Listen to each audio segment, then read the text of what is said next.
10 things Netflix is hiding about Jeffrey Dahmer. Hello there, viewers, and welcome to the channel. Netflix series Dahmer, the Jeffrey Dahmer story, is the talk of the town for its realistic portrayal of a notorious serial killer, Jeffrey Dahmer's lifestyle and crimes. He's seen committing dreadful crimes against young males, killing 17 boys, mutilating their bodies, and hiding their parts in his refrigerator, sometimes feeding human meat to his neighbors. That's next level gruesome, right? But is it all true? Did he eat human meat and drank blood? Has Netflix been true to its commitment to showing a true crime series? Is the 10-episode series authentic enough, or offers an overly dramatized retelling of Dahmer's life and crimes? Don't scratch your head, we have got it all sorted out for you. By the end of this video, you'll get a fair idea of Netflix's real approach.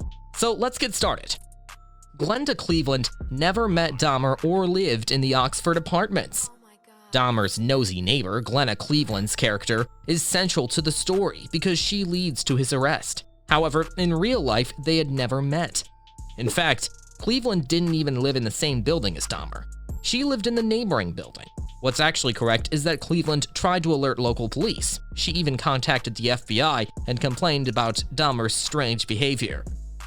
Tracy Edwards met Dahmer outside a mall. In the Dahmer series, Tracy Edwards and his friends are approached by Jeffrey at a local gay bar. However, that's not what actually happened in real life.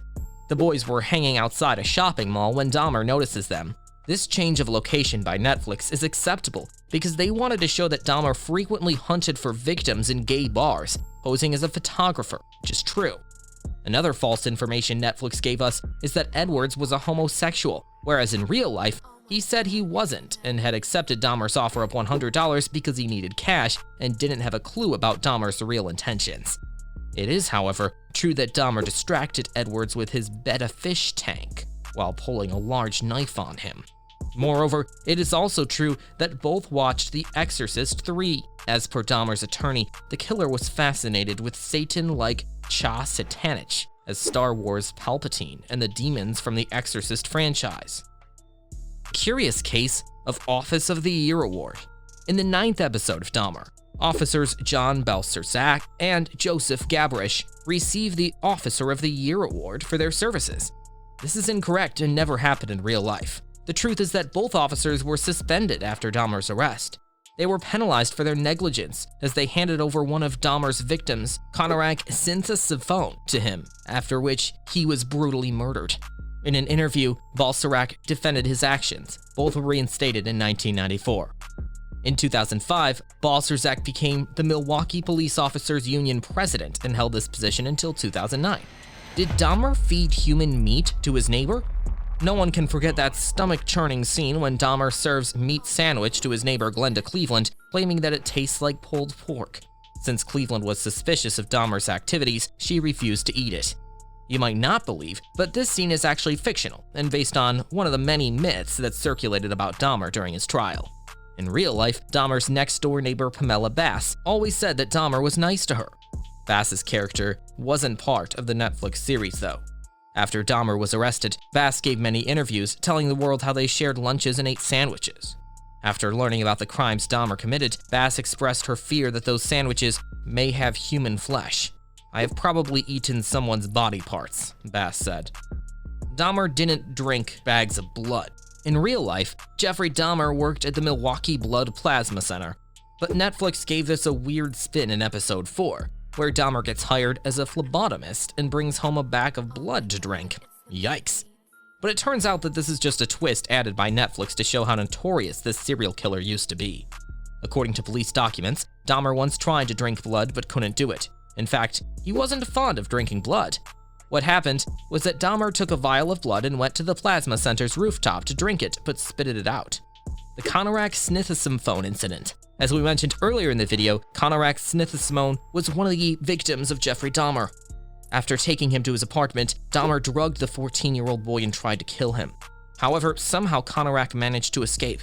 Until this point, Netflix keeps the facts intact, but the next detail is fictional. In the series, Cleveland finds the boy when he's trying to escape and contacts the Milwaukee Police Department.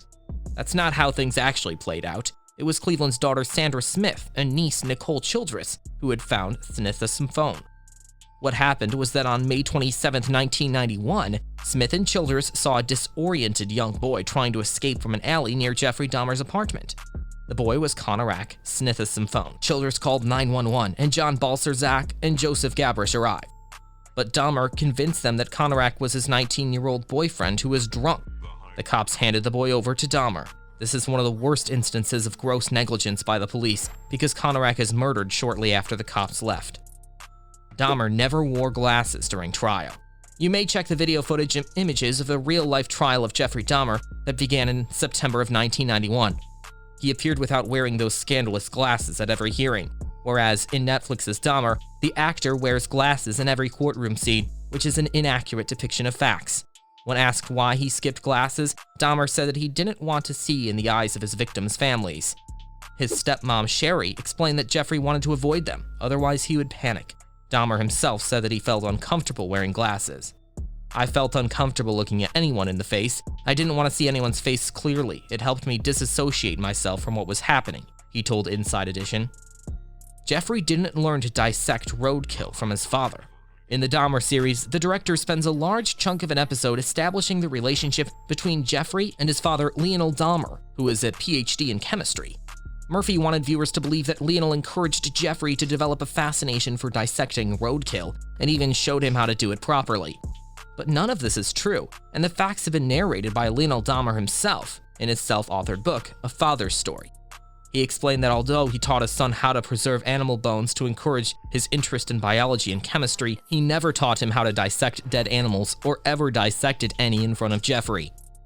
The truth about Stafford: as much as we would want to believe that everything depicted in the show is real, there are certain mistakes that are hard to overlook. In one of the episodes, Glenda Cleveland shows a news report about a fire erupting in Stafford City in Wisconsin. If this raises alarm, you aren't wrong, because this city doesn't exist. At least, not in Wisconsin. This is one of the things that force you to question the authenticity of the show.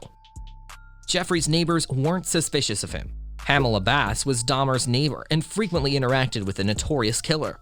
In the Dahmer Files documentary, Bass claims that he was introverted but friendly as well. She recalled an incident where Dahmer was taking out a bag of trash that didn't make her suspicious at that time.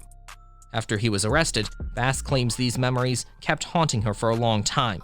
In an interview, Bass said that she used to have beer at Jeffrey's apartment, never heard any sounds. The only sound she ever heard from his apartment was music.